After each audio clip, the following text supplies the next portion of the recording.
കേരളമെങ്ങും കടുത്ത ചൂടിൽ പൊള്ളി നിൽക്കുമ്പോൾ ഇതിൽ നിന്നൊക്കെ വ്യത്യസ്തമായി നല്ല തണുത്ത ഒരു കാലാവസ്ഥ ഉള്ള ഒരു സ്ഥലം പത്തനംതിട്ട ജില്ലയിൽ ഉണ്ട്. അത് ഗവിയാണ്. ആ ഗവിയുടെ വിശേഷമാണ് ഇനി യാത്രയിൽ ഞങ്ങൾ പറയാൻ പോകുന്നത്. ആ യാത്ര ഞങ്ങൾ ഇവിടെ ആരംഭിക്കുന്നു.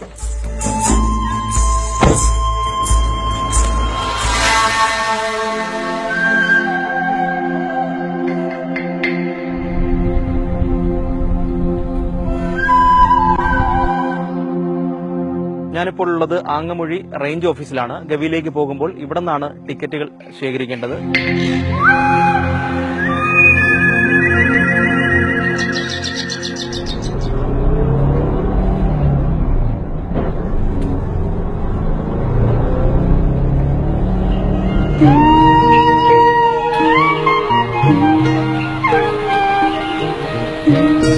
ഗവി യാത്രയിലെ മനോഹരമായ കാഴ്ചകളിലൊന്നാണ് ഈ പൂമ്പാറ്റകളുടെ സംഗമം.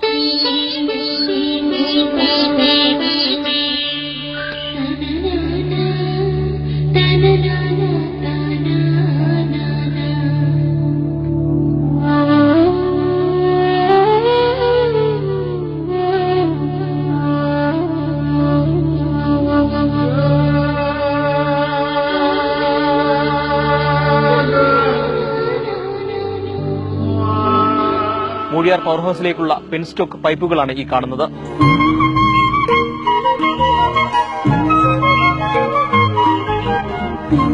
ഗവി യാത്രയിലെ ഏറ്റവും വലിയ പ്രത്യേകത 60 കിലോമീറ്ററിലധികം വരുന്ന വനത്തിലൂടെയുള്ള യാത്രയാണ്.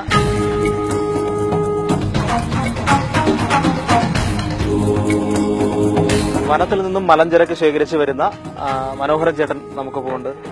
ചേട്ടാ, വനത്തിൽ നിന്ന് എന്തൊക്കെയാ ശേഖരിക്കുന്നത്? കുന്തിരിക്കവും തേനും പൊന്നമ്പൂ ഇതൊക്കെ. മൃഗങ്ങളെയൊക്കെ എന്തൊക്കെ കാണുന്ന? ആനയും കടമാനൊക്കെ ഉള്ളു. അത് കഴിഞ്ഞ് ഞങ്ങൾ അവരെ കണ്ടു കഴിഞ്ഞ് ഞങ്ങൾ പേടിച്ച ഇല്ലല്ലോ മാറി അങ്ങ് പോവാ. അത് അതിന്റെ വഴിയാണ്.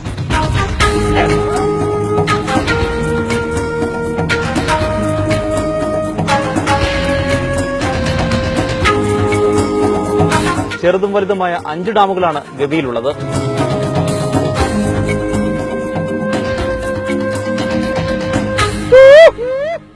ഇത് എക്കോ പാറ എന്നാണ് അറിയപ്പെടുന്നത്.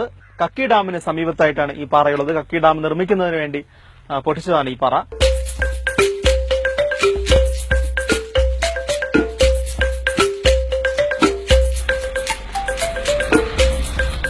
ഗവി യാത്രക്കിടയിലെ നല്ല സൗന്ദര്യമുള്ള ഒരു കാഴ്ചയാണ് വന്യമൃഗങ്ങളെ റോഡരികിൽ കാണുന്നത്.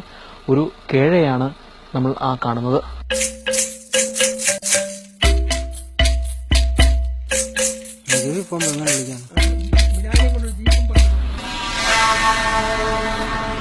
ഇവിടെ ഒരു വ്യൂ പോയിന്റ് ഉണ്ട്. ആ വ്യൂ പോയിന്റിൽ നിന്ന് നോക്കിയാൽ ശബരിമല കാണാൻ കഴിയും.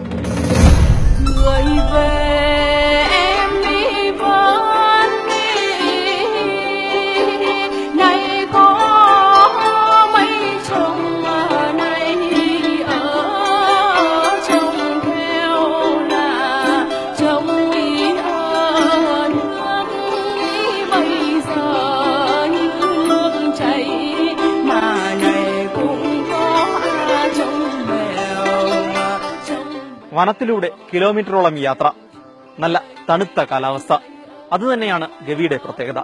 ഗവിയിൽ നിന്നും ക്യാമറമാൻ സുധീഷ് തിരുവല്ലയ്ക്കൊപ്പം ഹിജാസ് അഹമ്മദ്, മാതൃഭൂമി ന്യൂസ്.